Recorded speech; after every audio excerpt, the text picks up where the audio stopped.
Hello friends, welcome all of you to my YouTube channel Debashis Maiti 2205।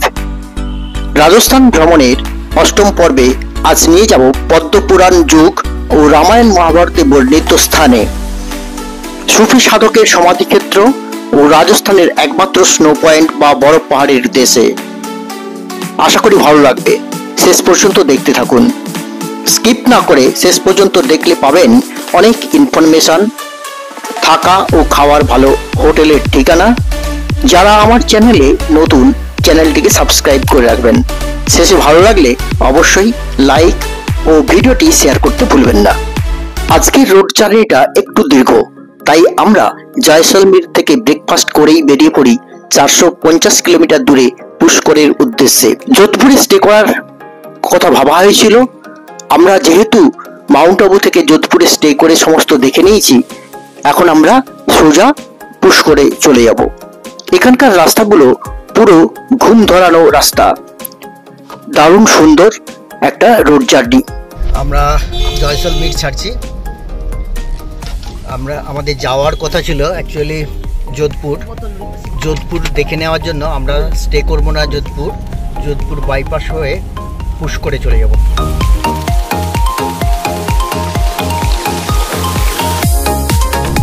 একটা problem তো হয়েছেই, অসংখ্য military গাড়ি আমাদের ক্রস করে চলছে। আমরা চলছি পুষ্করের দিকে, আর এই গাড়িগুলো চলছে জয়সলমীর দিকে। প্রচুর গাড়ি, প্রচুর মানে প্রচুর। কি সিচুয়েশন সেটা বুঝতে পারছি না। সিচুয়েশনটা একটা খারাপ মনে হচ্ছে। রাস্তার ধারে একটা সুন্দর মাটির তৈরি শোপিসের দোকান দেখে সবাই দাঁড়িয়ে গেলাম, তবে তখনও দোকানটি খোলেনি। আমরা এখন পোখরান শহরের উপর দিয়েই চলছি। পোখরান, সেই বিখ্যাত পোখরান শহরের উপর দিয়েই গাড়ি ছুটছে।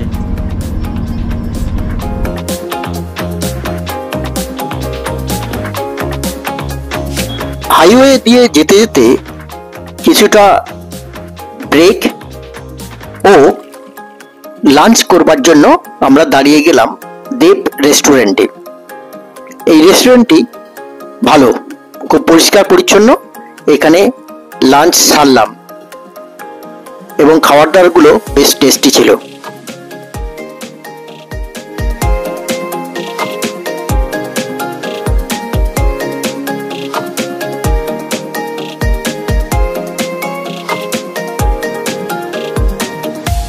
পুষ্করের রাস্তার দুদিকে পাহাড় এবং সুন্দর ফুলের গাছ দেখতে দেখতে আমরা পুষ্করের হোটেলে পৌঁছে গেলাম। হোটেলে কথাবার্তা বলে রুম নিয়েই তাড়াতাড়ি বেরিয়ে পড়লাম পুষ্কর লেক, ব্রহ্মা মন্দির, সরস্বতী টেম্পল দেখার জন্য।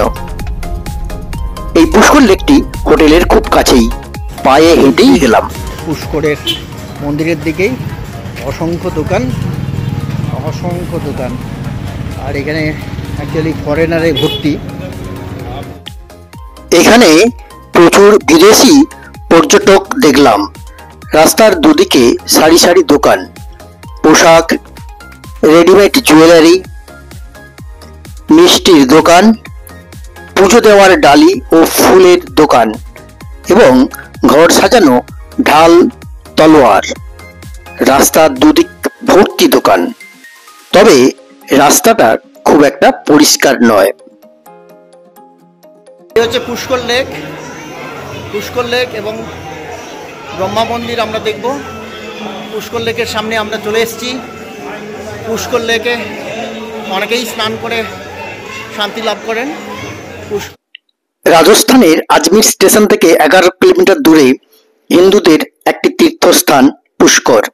রামায়ণ মহাভারত পদ্মপুরাণ গ্রন্থে পুষ্করের উল্লেখ আছে। ব্রহ্মা হাতে পদ্ম নিয়ে যজ্ঞের স্থান নির্বাচন জন্য বেরিয়েছিলেন। তার হাতের পদ্মটি যেখানে পড়েছিল সেখানে বসে তিনি তপস্যা শুরু করেন বিষ্ণুকে দেখার উদ্দেশ্যে। সেই থেকে জায়গাটির নাম হয় পুষ্কর। এখানে মোট 52টি ঘাট আছে। ঘাটগুলির এক এক নাম। কথিত আছে যে ঘাটে ব্রহ্মা স্নান করেন সেটি হলো ব্রহ্মা ঘাট। মহাত্মা গান্ধীর চিতাভস্ম গৌঘাটে বিসর্জন দেওয়া হয়। ব্রহ্মার যজ্ঞের পর ঋষি বিশ্বামিত্র ব্রহ্মা মন্দিরটি নির্মাণ করেন। এখানে আরো কতগুলো ঘাট হলো বরাহ ঘাট, নৃসিংহ ঘাট, বদ্রী ঘাট, ঘনগৌরী ঘাট, জগন্নাথ ঘাট। এরকম প্রত্যেকটি ঘাটে অনেকেই স্নান করে পুণ্য লাভের আশায়। আমরা চলে এলাম ব্রহ্মা মন্দিরে। ঋষি বিশ্বামিত্র ব্রহ্মা মন্দিরটি নির্মাণ করেন।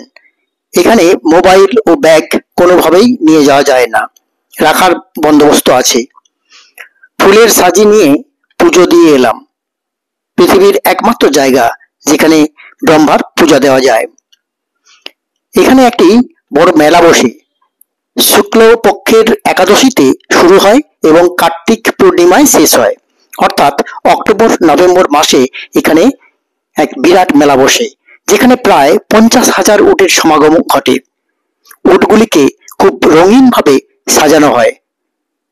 অনেকে বিশ্বাস করেন কার্তিক পূর্ণিমায় 3টি পুষ্কর প্রদক্ষিণ এবং স্নান করলে পুণ্য লাভ করা যায়। ব্রহ্মার স্ত্রী সাবিত্রী বা সরস্বতী। সাবিত্রীর টেম্পল সিঁড়ি দিয়ে যাওয়া যায়, আবার রোপওয়ে করেও যাওয়া যায়। আমরা রোপওয়ে করে যাব। এই যে এখানে রোপওয়ে টিকিট কাউন্টার। সাবিত্রী টেম্পলে যাওয়ার এই রোপওয়ের লাইন। রোপওয়ে ভাড়া অ্যাডাল্ট 180, চাইল্ড 140। রোপওয়ে যাওয়ার এই লাইন। সাবিত্রী টেম্পলে যাওয়ার জন্য রোপওয়ে, আমরা ধরবো রোপওয়ে। প্রচুর বানর, প্রচুর বানর, বাপরে বাপ। না যেতে দেবে না তো এরা। পুষ্কর লেক এবং শহর এই সন্ধ্যেতে সাবিত্রী মন্দিরের উপর থেকে ভীষণ ভীষণ রকম ভালো লাগছে। এই যে লেক, আমরা খুব লাকি যে এই সময় এখানে সন্ধ্যা আরতি শুরু হয়েছে। আরতির সময় এখানে সবাই তালি দিয়ে দিয়ে বন্দনা করেন সবাই। এখানে প্রচুর বিদেশি পর্যটক দেখলাম। এদের কাছ থেকে একটা শিক্ষণীয় জিনিস, এরা খুব ডিসিপ্লিন। ভিজিটিং প্লেস দেখা ছাড়াও এখানকার কালচার ও রিচুয়ালস গুলোকে খুব রেসপেক্ট করে। এটা দেখলাম, খুব ভালো লাগলো। এরাও এটাকে খুব এনজয় করছে।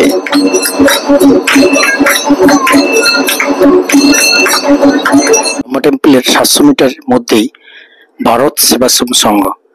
এদের 51টা আবাসিক রুম আছে, খারাপ না।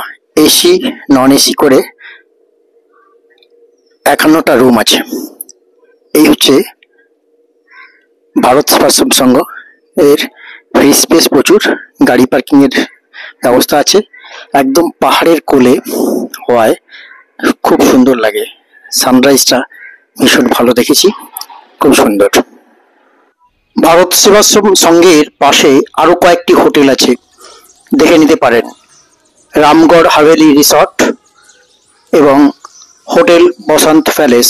এদের খাওয়ার ব্যবস্থা আছে, রেস্টুরেন্টও আছে।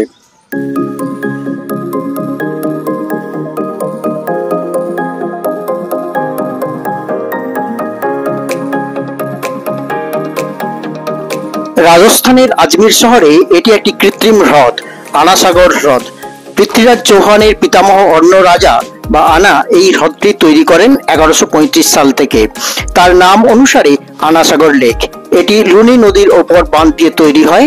হ্রদটি প্রায় 13 কিলোমিটার জুড়ে রয়েছে। আজমির শরীফে চলে এসেছি। আজমির শরীফ, আজমির শরীফের এন্ট্রি গেট।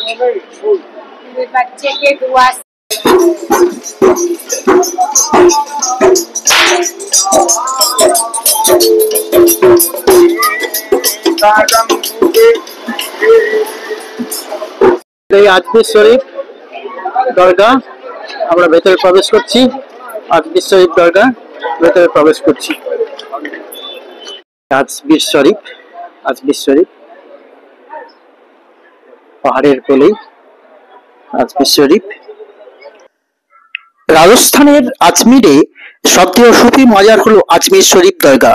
যেখানে সুফি সাধক খাজা মঈনুদ্দিন চিশতির সমাধি রয়েছে। এটি সকল ধর্মের মানুষের জন্য খোলা। মুঘল সম্রাট হুমায়ুন এই মাজারটি নির্মাণ করেন। এর ভেতরে নারী পুরুষ সকলেই যেতে পারেন। সবাই মাজারে চাদর বা ফুল চড়িয়ে মনস্কামনা পূরণ করেন। খাজা মঈনুদ্দিন চিশতি একজন সুফি সাধক ও দার্শনিক ছিলেন। তিনি পারস্যের সিস্তান থেকে এসে ভারতে চিশতিয়া সিলসিলা প্রচার করেন। তিনি সুফিবাদকে জনপ্রিয় করে তোলেন। খাজা মঈনুদ্দিন চিশতি 52 বছর বয়সে শেখ উসমান হারাওয়ানির কাছ থেকে খেলাফত লাভের পর হজ, মক্কা ও মদিনায় যান। পরে আজমিরে বসবাস ও ধর্মপ্রচার শুরু করেন। 1236 সালে তিনি মারা যান। তার সমাধি আজমির শরীফে রয়েছে। हमने बरसों तेरी चौखट पे गुजारे ख्वाजा, हमने बरसों तेरी चौखट पे गुजारे ख्वाजा। अच्छा, ये कितने दाम? मतलब ये पड़ेगा आपको 120 रुपए का। 120? 120। ठीक से बोलिए। हाँ, ठीक से बोलिए। 100 दे दीजिए। ঠিক আছে, ঠিক আছে। এই টুপি নিচ্ছি আমরা রফিকের জন্য। 100 করে বলছে। ঠিক আছে। আজমির শরীফ দেখার জন্য সোজা ট্রেনেও আসতে পারেন। শিয়ালদা, সাঁতরাগাছি ও কলকাতা স্টেশন থেকে ট্রেনগুলো ছাড়ে। প্রায় 27 ঘন্টার মতো সময় নেয়। আমরা রাজস্থান ট্যুরটি করেছি উদয়পুর থেকে শুরু করে। ওখান থেকে আমরা একটা এসি ইনোভা বুক করে নিই। পুষ্করে স্টে করেছিলাম। আজ সকালে আজমির শরীফ দেখে জয়পুরে পৌঁছবো। আজমির শরীফ দেখে এবার আমরা চললাম 140 কিলোমিটার দূরে জয়পুরে। যাওয়ার পথেই পড়বে Kishangarh. Kishangarh dumping yard highway থেকে মাত্র 2 কিলোমিটার ভেতরে। প্রথমে রাস্তার দুদিকে মার্বেল ও গ্রানাইটের বড় বড় দোকান দেখতে পেলাম। রাজস্থানের কিষানগড় থেকেই মাকরানা মার্বেল ভারতের বিভিন্ন প্রান্তে সরবরাহ হয়ে থাকে। এখানে কোনো চার্জ লাগে না, তবে একটা পারমিশন নিতে হয়। আমরা সেই পারমিশন নেওয়ার জন্য যাচ্ছি কিষানগড় ডাম্পিং ইয়ার্ড দেখার জন্য। কিষানগড় ডাম্পিং স্টেশন বা হোয়াইট স্টেশন যাওয়ার জন্য একটা পারমিশন লাগে, তবে কিছু পয়সা লাগে না। শুধু গিয়ে নাম এবং মোবাইল নাম্বার এন্ট্রি করলেই ওরা একটা পারমিশন দেয়। এই অফিস থেকে নিয়ে ওখানে যেতে হবে। আমরা চলে এসেছি কিষানগড় ডাম্পিং স্টেশনের ওদের মার্বেল অ্যাসোসিয়েশনের অফিসে।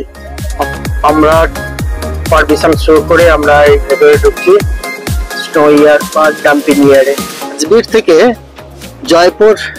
জয়পুর যাওয়ার হাইওয়ে থেকে জাস্ট 2 কিলোমিটার দূরে কিষানগড় ডাম্পিং ইয়ার্ড। এটা একটা স্নো ইয়ার, দারুণ। এখানে একটা হ্যালিপ্যাডও আছে। কিষানগড় ডাম্পিং ইয়ার্ডের ভেতরেই হ্যালিপ্যাড। কিষানগড় ডাম্পিং ইয়ার্ড সুন্দর লাগছে। এখানে এটিভি রাইড এবং ছোট্ট বোটিং এর ব্যবস্থাও আছে। ডাম্পিং ইয়ার্ডে আমরা সুন্দর ও একদম স্নো ডাম্পিং ইয়ার্ডের ঠিক নিচে চলে এসেছি আমরা। কিষানগড় ডাম্পিং ইয়ার্ডের ঠিক নিচে এখানে প্রি ওয়েডিং শুটিং করা হয়। দারুণ সুন্দর জায়গা। ছোট্ট একটা নৌকো রাখা আছে, দারুণ সুন্দর লাগছে। টোটাল চারদিক একদম সাদা সাদা সাদা। Snow yard, Kishangarh snow yard, দারুণ। রাজস্থানের কিষানগড়ে স্নো পয়েন্ট না দেখলে খুব মিস করতাম। ভালোই লাগলো। আপনাদের কেমন লাগলো জানাতে ভুলবেন না। এরপর চললাম জয়পুরের উদ্দেশ্যে। তবে লাঞ্চ টাইম হয়ে যাওয়ায় আমরা হোটেল জয়শ্রীতে লাঞ্চ করলাম। উদয়পুর থেকে আমরা একটি এসি ইনোভা গাড়ি করে পুরো রাজস্থান ঘুরি। গাড়িটি গৌরবের।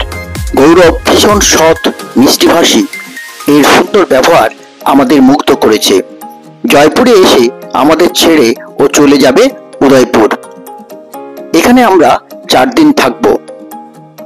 আপনারা এলে গৌরবের সঙ্গে ঘুরলে ঠকবেন না।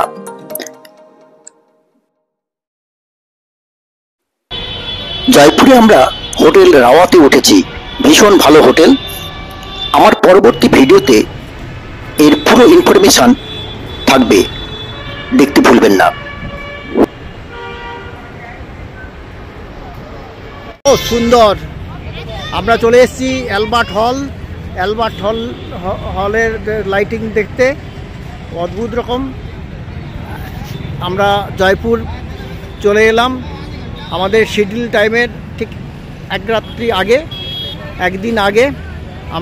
আমাদের এখানে জয়পুরে থাকার কথা ছিল 2 রাত্রি, তো আমরা এখানে স্টে করব 3 রাত্রি। সেই জন্য আমরা এই বিকেলটাতে একটু এনজয় করছি অন্যভাবে। এখানকার সবথেকে বড় একটা হল অ্যালবার্ট হল, এই অ্যালবার্ট হলের সন্ধ্যেকালীন লাইটিং দেখতে চলে এসেছি, দারুণ সুন্দর লাগছে, এনজয় করছি এই ইভিনিং। লাইটিংটা চেঞ্জ হচ্ছে, কালারটা চেঞ্জ হচ্ছে,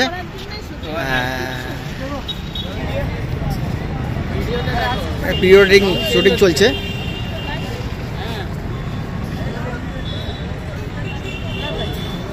দারুণ সুন্দর লাগছে রাত্রের লাইটিং অ্যালবার্ট হল। এখন আমরা চলে এসেছি জয়পুরের বিড়লা মন্দির দেখতে।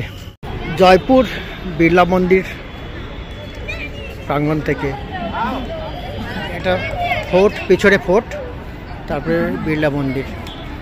সুন্দর কারুকার্য, ভেতরটা আরও সুন্দর।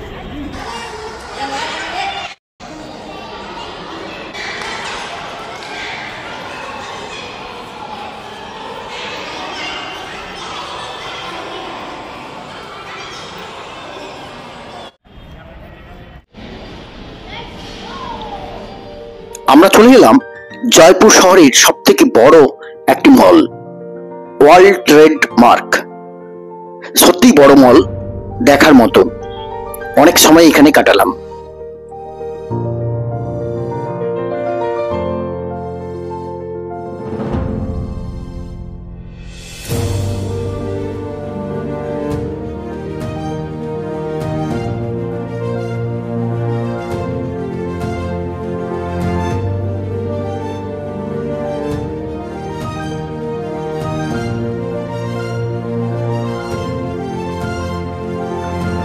এই মলের ভেতরে ফুড কোর্টটা চোখে পড়ার মতন। একদিকে সাউথ ইন্ডিয়ান আর একদিকে ননভেজ রেস্টুরেন্ট, বেশ চমৎকার।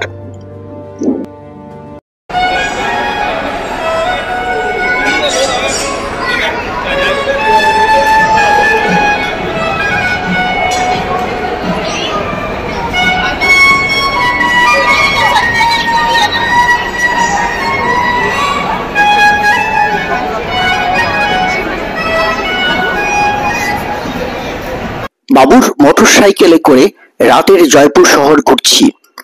রাতের জয়পুর শহর অন্য শহরের থেকে একটু অন্যরকম, কম কোলাহল, কিন্তু ডেকোরেটিভ আলোকে সজ্জায় সজ্জিত, দেখতে ভীষণ ভালো লাগছে। আমার এখানকার সর্বক্ষণের সঙ্গী বাবু বা রাহুল। এই রাহুল ভীষণ রকম ভালো ছেলে, এর কথা যত বলা যায় যেন কম বলা হয়ে যাবে। অলি গলি ঘুরিয়ে দেখাচ্ছে এখানকার সব থেকে বড় এই পুরনো সিনেমা হল রাজমন্দির। একদিন আগেই সানি দেওয়াল এসেছিল এখানে। জয়পুরের পরের ভিডিওগুলি দেখতে আমার চ্যানেলটিকে সাবস্ক্রাইব করে রাখুন। আরো আকর্ষণীয় ভিডিও দেখতে পাবেন পরের ভিডিওতে। ভিডিওটি কেমন লাগলো জানাতে ভুলবেন না। ভালো লাগলে অবশ্যই লাইক ও শেয়ার করে দেবেন। রাজস্থান পর্বের আগের ভিডিওগুলো লিংক ডেসক্রিপশন বক্সে দিয়ে দিলাম। আজ এই পর্যন্ত। আপনাদের সঙ্গে আমি দেবাশিস ও আমার সহকারী তিতির। অসংখ্য ধন্যবাদ। ভালো থাকবেন।